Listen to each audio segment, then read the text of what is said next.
بسم اللہ الرحمن الرحیم الذی خلق الموت والحیات لیبلوکم ایکم احسن عملا صدق اللہ مولانا العظیم۔ میں نے عزیزم طارق امام کی والدہ ماجدہ مرحومہ کی اصحال ثواب اور ان کے لیے دعائے مغفرت اور دعائے بلندی درجات کی خاطر منعقد ہونے والی اس مجلس میں چند کلمات اللہ رب العزت کے حکم اور اس کی تعلیم کو یاد کرنے کے لیے اور آپ تک پہنچانے کے لیے پڑھی ہے۔ یہ آیہ کریمہ سورہ ملک کی، اس کے اندر ایک میسیج ہے۔ قرآن مجید چونکہ اللہ کا کلام ہے، لہذا اس کلام کے اندر پائی جانے والی کوئی خوبی یا لفظوں کا کوئی تقدیم و تاخیر، کسی لفظ کا پہلے بیان ہونا کسی لفظ کا بعد میں، یہ ترتیب، جملوں کی ترتیب، مضامین کا آپس میں نظم، بیان کا سیاق و سباق، کسی چیز یا کسی بات کے یا امر کے اظہار کے لیے کسی لفظ کا چناؤ،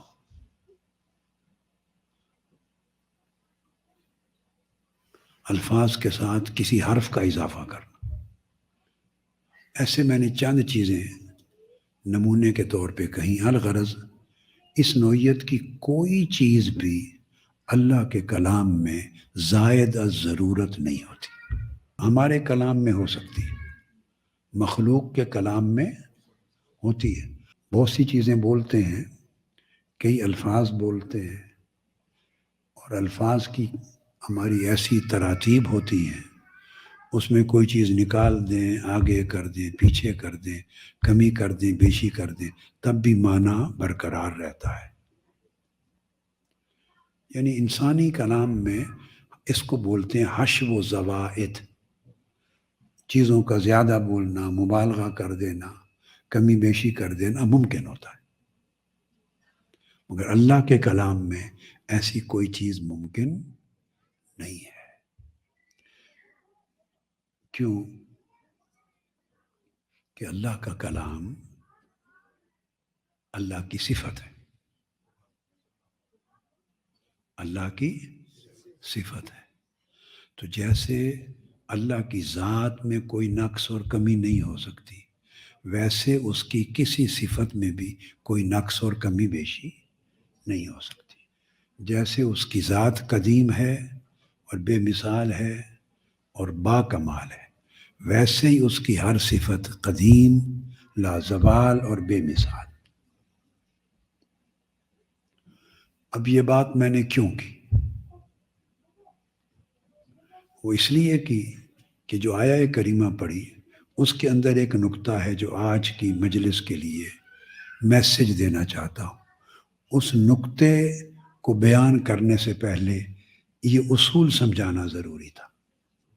اب آپ جب اس کو سنیں گے تو اس کانٹیکسٹ میں آپ کو بات کے سمجھنے میں بڑی مدد ملے گی۔ تو اللہ رب العزت نے فرمایا هو الذی، وہ ذات ہے اللہ کی جس نے موت کو اور زندگی کو پیدا کیا، جس نے موت اور زندگی کو پیدا کیا، لیبلوکم ایکم احسن عملا، تاکہ وہ پرکھے کہ تم میں سے اچھے عمل کس کے ہیں اور کون شخص اپنے اعمال کے اعتبار سے بہتر ہے۔ اب جو میں نے ابتدائیہ کے طور پہ بات کی، اس کا اس آیت کریمہ کے بیان سے تعلق ہے، اور وہ تعلق یہ ہے کہ زندگی پہلے ہوتی ہے یا موت؟ بولیے، ہم سارے لوگ اپنی زندگی میں کیا دیکھتے ہیں؟ جب سے آپ پیدا ہوئے اور جب سے لوگوں کا جینا مرنا دیکھتے رہے، پیدا ہونا آنا جانا دیکھتے رہے، تو کیا دیکھا؟ پہلے کس چیز کو دیکھا؟ ہم سب زندگی میں بیٹھے ہیں نا، تو ہر کسی کی زندگی اینڈ ہوتی ہے موت کے ساتھ، تو موت بعد میں ہوتی، موت بعد میں ہوتی ہے۔ تو کلام میں عام طریقہ کیا ہے کہ جو چیز پہلے ہے اس کا ذکر پہلے ہو، جو بعد میں ہے اس کا ذکر بعد میں ہو۔ تو یہ جو عام روش ہے اور ہمارے کلام کا جو عام اصول ہے، اس کے مطابق ہونا چاہیے تھا۔ اگر انسان کا کلام ہوتا، بشر کا کلام ہوتا، تو ہونا چاہیے تھا هو الذی خلق الحیات والموت، جس نے زندگی کو پیدا کیا اور موت کو۔ اور جو اگلا حصہ ہے اس کی مناسبت بھی اس ترتیب کے ساتھ بنتی کہ زندگی کو اور موت کو پیدا کیا تاکہ وہ پرکھے کہ اچھے عمل کس کے ہیں۔ تو پرکھنا بھی موت کے بعد ہوگا، تو زندگی کا ذکر پہلے اور موت کا بعد میں ہوتا، اور اگلے جملے کا اگلا حصہ ہے اس کے ساتھ معنوی مناسبت بھی ہوتی۔ مگر اللہ رب العزت نے جو ہماری سمجھ میں آتا ہے ایسا کلام نہیں فرمایا، اس نے کلام فرمایا جو اس کی شان کے لائق ہے، اور وہ تصور ہماری سمجھ کے مطابق نہیں چاہتا کہ تصور بنے، وہ چاہتا ہے جو میں نے فرمایا اس کے مطابق تصور بنے۔ ہم تصورات بناتے ہیں زندگی کے جیسے ہمیں سمجھ آتی، جیسے ہمیں سمجھ آتی ہے۔ ہم اپنی سمجھ کبھی اپنی خواہش، کبھی اپنی ضرورت، کبھی اپنی پرسنل پسند ناپسند، ترجیحات وغیرہ وغیرہ وغیرہ، ہم ان چیزوں پر مبنی تصورات بناتے ہیں۔ یہ ہماری زندگی ہے۔ اس لیے بندے بدلتے ہیں تو تصورات بھی بدل جاتے ہیں، ضروریات بدلتی ہیں تصور بدل جاتے ہیں۔ مگر اللہ رب العزت نے فرمایا نہیں، جو تم اپنی سمجھ کے مطابق تصور بناتے ہو یا اپنی خواہش اور رائے کے مطابق، وہ تصور درست نہیں ہے۔ جو میں نے فرمایا، جو تصور میرے فرمان پر اور میری وحی کے ذریعے حاصل ہونے والے فہم پر قائم ہوگا، وہی تصور درست ہوگا۔ اب وہ کیا تصور ہے؟ فرمایا وہ ذات جس نے موت کو اور زندگی کو پیدا کیا۔ تو اللہ کا دیا ہوا تصور یہ ہے کہ موت پہلے ہے، زندگی بعد میں۔ ہم دیکھتے ہیں کہ زندگی پہلے ہے اور موت بعد میں۔ اب تصور کا فرق کیا ہوا؟ دو تصور بن گئے نا، تو ان دو تصورات میں فرق کیا ہوا؟ فرق یہ ہوا، اگر ہم اپنے تصور پہ چلیں جیسا کہ چلتے ہیں کہ زندگی پہلے اور موت بعد میں، تو ہم آخرت میں ناکام ہو جاتے ہیں۔ جو چیز پہلے کر لی جائے گی اس کی باری ختم ہوگی تو دوسری بعد میں آنے والے کی باری آئے گی۔ ہم نے زندگی کو پہلے رکھا ہوا ہے نا، ہماری زندگی مقدم ہو گئی، تو زندگی کی ضروریات اور زندگی کے گورکھ دھندے اور زندگی کے معاملات اور زندگی کی چاہتیں اور خواہشات اور ان کی کفالتیں، یہ سارا دھندا ختم ہوگا تو جو بعد میں جس کا ذکر آیا اس کی باری سوچنے کی اور اس پر غور کرنے کی تو بعد میں آئے گی۔ تو نتیجہ یہ ہوتا ہے کہ ہم زندگی ہی کی ضروریات پوری کرتے رہ جاتے ہیں اور موت کی ضرورت پورا ہونے سے رہ جاتی، ہم دنیا سے چلے جاتے۔ ناکام ہو جاتے ہیں۔ ایکم احسن عملا کا فلسفہ یہ کہ جب ہمارے اعمال کے تلنے کا جب وقت آتا ہے تو ہم ناکام ہوتے ہیں، چونکہ ہم نے ترتیب رکھی تھی زندگی پہلے اور موت بعد میں۔ تمہاری زندگی نے فرصت ہی نہیں دی کہ موت پر سوچنے کا وقت ملے۔ ہماری زندگی نے ہمیں فرصت ہی نہیں دی کہ موت کے بارے اور موت کے بعد کے بارے میں سوچنے کا وقت ملے۔ ہم ناکام ہو گئے۔ اللہ رب العزت ہمیں کامیاب دیکھنا چاہتے ہیں۔ ہمیں کامیاب بنانے کے لیے اللہ رب العزت نے ہماری سوچ کو چینج کر دیا کہ ترتیب وہ نہیں جو تم سوچتے ہو، ترتیب وہ رکھو جو میں دیتا ہوں۔ تم اس تصور پر قائم کیے جو میرے کلام سے، میرے امر سے ملتا ہے، اور وہ یہ کہ موت ہمیشہ پہلے رکھو اور زندگی بعد میں۔ بھلے جی رہے ہو، بھلے جینے کے دور میں ہو، کیا؟ بھلے جینے کے دور میں ہو، مگر مرنے کے دور کو سوچو اور مرنے کے بعد کے دور کو سوچو۔ جو آدمی جیتے ہوئے مرنے کا سوچے گا اور جینے کے دوران مرنے کے بعد کا سوچے گا، اس کا جینا کبھی ناکام نہیں ہوگا۔ بس اتنی بات۔ جو جینے کے دوران مرنے کے بعد کا، مرنے کا اور مرنے کے بعد کا سوچے گا، اس کا جینا کبھی ناکام نہیں ہوگا، کیونکہ اس نے اپنے جینے کی، زندگی کی ہر چیز کا جب تعین کرنا ہے تو یہ سوچ کے کرنا ہے اس کے نتیجے میں میری موت کیسے ہوگی، یہ کروں گا تو میری موت کیسے ہوگی، یہ کروں گا تو موت کے بعد کیا ملے گا۔ چونکہ یہ زندگی، اور ایک سبب یہ بھی ہے موت کو پہلے رکھا، چونکہ موت جب آئے گی تو اس کے بعد کا زمانہ تو ختم ہی نہیں ہونا، اور زندگی کا زمانہ تو اتنا ہے ختم ہو جائے گا۔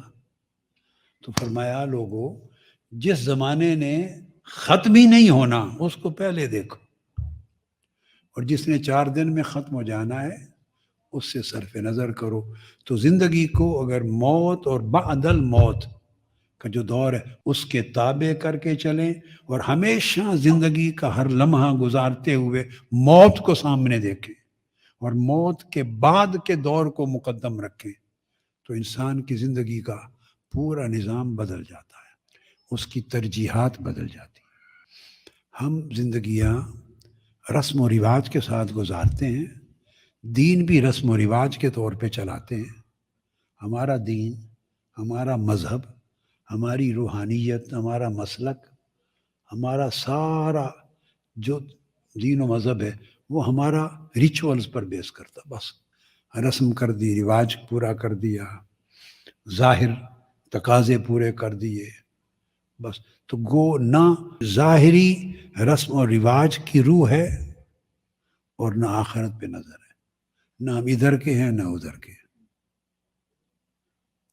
لہذا اللہ پاک نے فرمایا کہ اس طرح سوچو کہ اللہ کی ذات وہ ذات ہے جس نے موت کو پہلے تمہارے آگے رکھا ہے، موت کو پہلے پیدا کیا ہو، خلق الموت، موت کو پہلے پیدا کیا اور زندگی کو بعد میں۔ یہاں اگر ایک خیال آ جائے، آخری بات کرتا ہوں، میسج آپ تک پہنچ گیا، خیال آ جائے کہ موت کو پہلے پیدا کیا، یہ جو جملہ میں نے بولا یہ کہاں سے آ گیا؟ پیدا تو زندگی پہلے ہوئی ہے ہماری جو مشاہدہ ہے، اور موت بعد میں پیدا ہوتی ہے، ہاسپٹل میں پیدا ہوتی ہے، یا گھر کی چارپائی پہ، یا عمر رسیدگی میں کسی نہ کسی وقت میں بعد میں پیدا ہوتی ہے۔ نہیں، ایسا نہیں ہے۔ موت کہتے ہیں عرف عام میں، ہماری اصطلاح میں عدم کو، یہاں موت عدم کے معنی میں استعمال ہوا، کیا؟ اور زندگی وجود کے معنی میں۔ یہ اب ایک اور، پہلی بات ختم ہو گئی، پہلی بات، اب اس کا دوسرا اینگل سمجھا رہا ہوں، ترجیح کیوں دی گئی کہ موت سے مراد عدم ہے اور زندگی سے مراد وجود ہے۔ فرمایا وہ ذات ہوں جس نے پہلے عدم کو پیدا کیا وجود تو عدم میں سے نکلا بعد میں، تو پیدا ہونے سے پہلے بھی ہم معدوم تھے. کیا؟ معدوم تھے. یہ پیدا ہونے سے پہلے ہم نہیں تھے. We were nothing. Then we became something. So nothing is always prior to being something. Nothing is always before being something. تو something کا مطلب ہے some existence. تو existence emerged out of nothingness. وجود عدم میں سے ایمرج ہوا ہے. پہلے کچھ نہ تھا، اس میں سے کچھ نکلا وجود، ہم بن گئے. خواہ ماں کے پیٹ سے پیدا ہوئے، خواہ عالم ارواح میں پیدا ہوئے. پودا پیدا ہوتا ہے، بیج تو پہلے کچھ نہیں تھا. درخت اور پودے سے پہلے بیج تھا، درخت نہیں تھا. تو یہ عدم کی ایک حالت تھی. بیج بھی نہیں تھا، خالی زمین تھی، مالی نے بویا نہیں تھا تو بالکل ہی کچھ نہیں تھا. پھر بیج بویا، پھر ہر چیز اس طرح عدم سے وجود نکلتا ہے. کائنات بھی پہلے معدوم تھی، صرف اللہ تھا اور کچھ نہیں تھا، بس عدم تھا. پھر وجود ہوا. تو ہماری زندگی کا بھی قاعدہ اللہ پاک نے فرمایا تم پہلے نہیں تھے، پھر ہوئے. اس لیے فرمایا خلق الموت والحیات، جس نے عدم اور وجود کو پیدا کیا. اس سینس میں لے لو تو پھر اس کی ترجیح یوں بنتی ہے. اور اگر موت سے مراد اصل موت اور زندگی کے سے مراد یہ ظاہری زندگی لے لیں تو اس کی وضاحت پہلے کر چکا ہوں کہ اس کو مقدم رکھو تصور میں اور زندگی کو اس کے بعد دیکھیں. تو جس کو مقدم رکھیں، جو چیز مؤخر ہوتی ہے وہ مقدم کے تابع ہوتی ہے. پھر تو جو موت کو مقدم رکھے اور زندگی کو موت اور بعد الموت کے تابع رکھے، اس کی زندگی سنور جاتی ہے. اور جو یعنی جو موت کو سنوارے اس کی زندگی صالح ہو جاتی ہے. جو موت کو سنوارے اس کی زندگی سنور جاتی، صالح ہو جاتی. اور جو زندگی سنوارے اس کی موت بگڑ جاتی، اس کی موت بگڑ. یعنی یہ مختلف جہتیں اسی بات کو سمجھنے کی. سو یہ میرا آج کا میسج تھا. اللہ رب العزت عزیزم طارق امام کی والدہ ماجدہ مرحومہ کی بخشش اور مغفرت فرمائے، ان کے درجات بلند کرے اور حضور علیہ الصلوۃ والسلام کی شفاعت عطا کرے. ہر کوئی جو دنیا میں آیا ہے وہ جانے کے لیے ہی آیا ہے، کوئی بھی رہنے کے لیے نہیں آیا. ہمیشہ رہنا صرف اللہ کی شان ہے. بس وہ ہمیشہ سے تھا، ہمیشہ ہے، ہمیشہ رہے گا. ہمیشگی اللہ کی شان ہے. بندہ اور مخلوق اس کی شان کیا ہے؟ آنا اور جانا. آنا سو یاد رکھ لیں جو آتا ہے سو وہی جاتا ہے.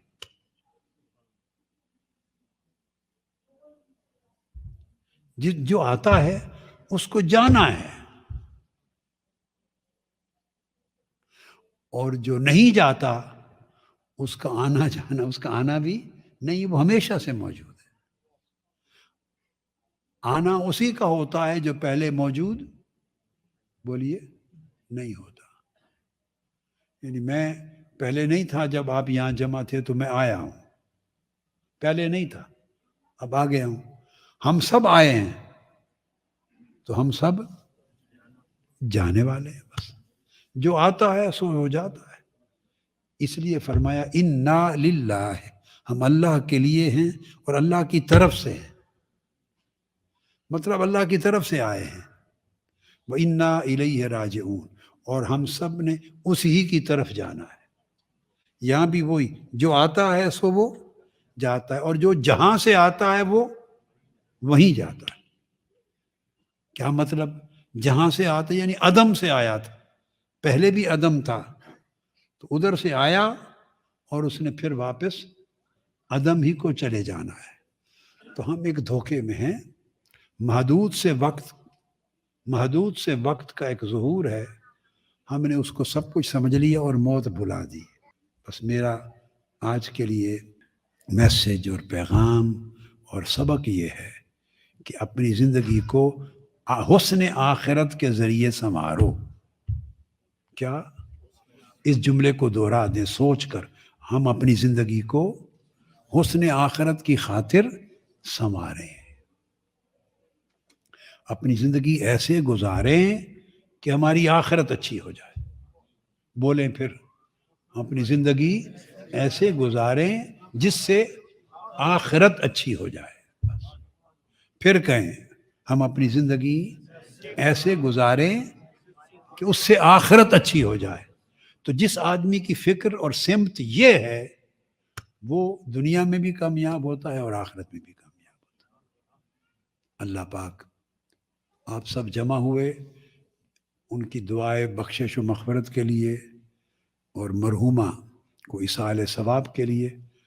اللہ پاک آپ کے جمع ہو کر قرآن مجید پڑھنے، دعا کرنے، خیر کے کلمات بولنے اور سننے کا ثواب سب ان کو پہنچائے، اور نفع آپ کو بھی یوں پہنچے کہ کم سے کم جو سبق اس واسطے اور ذریعے سے لیا ہے اس کو کوشش کریں کہ امپلیمنٹ کریں اپنی سوچوں میں. پہلے سوچ میں جمانا ضروری ہے. جمے گی کوئی چیز، کیا جمے گی تو کچھ نکلے گا. وہ دودھ ہوتا تھا نا، دودھ ابھی بھی ایسا ہی کرتے ہیں، مگر ہمیں تو ذرا بچپن جب جو والدہ تھی، ان کی بھی والدہ وفات ہوئی نا، تو میں بھی والدہ کے زمانے کی بات کر رہا ہوں. ہر کسی کو والدہ کے دور کی بات ہوگی. مائیں کیا کرتی تھیں گھروں میں اور اب بھی کیا کرتی ہیں، یہاں تو نہیں ہے، پہلے وقتوں میں ادھر، کہ وہ دودھ کا مٹکا دودھ ہوتا تھا تو اس میں اتنی سی دہی یا لسی ڈالتے تھی کھٹی، اس سے دودھ جم جاتا تھا. میں نے کہا یہ تصور جما لیں، جمے گی تو کچھ نکلے گا. میں ایک مثال دے رہا ہوں اس جملے سے. تو وہ دودھ میں اتنی سی دہی ڈالتے تھے، اتنا دہی یا تھوڑی لسی، تو وہ دودھ صبح جم جاتا تھا. جب جمتا تھا تو وہ دہی بنتا تھا، اور اس کو پھر جب وہ رگڑتے تھے یا کیا بولتے ہیں، رڑکتے تھے، تو اس میں سے مکھن نکلتا تھا. تو وہ دودھ جمتا تھا تو مکھن نکلتا تھا. وہ مکھن اس کی فیٹ ہوتی ہے، اس کی فیٹ، وہ مکھن نکلتا تھا. اور اگر جمے نہ تو مکھن نہیں نکلتا. اس لیے کوئی چیز آپ کے اور ہمارے دل و دماغ میں جب تک جمے نہ اس وقت تک مکھن نہیں نکلنا. بس مکھن نہیں نکلنا. اور جو اچھی طرح نہیں جمتی اس کا بھی ایک انجام میں نے دیکھا ہے. آپ نے بھی اگر بچپن میں دیکھا ہو تو رڑکتے تھے تو پھٹیاں سی بن جاتی تھی، دودھ بھی خراب اور دہی لسی بھی خراب ہو جاتی تھی، وہ چیز منتشر ہو جاتی تھی. تو ہم میں سے بعض ایسے ہیں جن کا تصور نہ جمتا ہے نہ ان میں سے کچھ نکلتا ہے، اور بعض ایسے ہیں جو جمانے کی ادھوری آدھی کوشش کرتے ہیں اور پھٹ جاتا ہے، یعنی منتشر ہو جاتے. ہم منتشر سوچوں کی زندگی گزارتے ہیں، ہماری سوچیں منتشر ہیں، کچھ نکلتا نہیں ہے اس سے، فوکس نہیں ہے. فوکس کریں، کیا فوکس کریں اور تصورات کو جمائیں، خوب جمائیں، اور تب اس میں سے کچھ نکلے کیا؟ نیک اعمال نکلیں، نیک احوال نکلیں، اچھے اخلاق نکلیں، اچھے مورلز نکلیں، اچھی ایتھکس نکلیں، اچھی اسپریچول ویلیوز نکلیں، اچھی ہیومن ویلیوز نکلیں.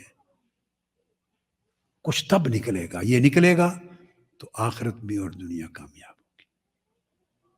وما علینا الا البلاغ.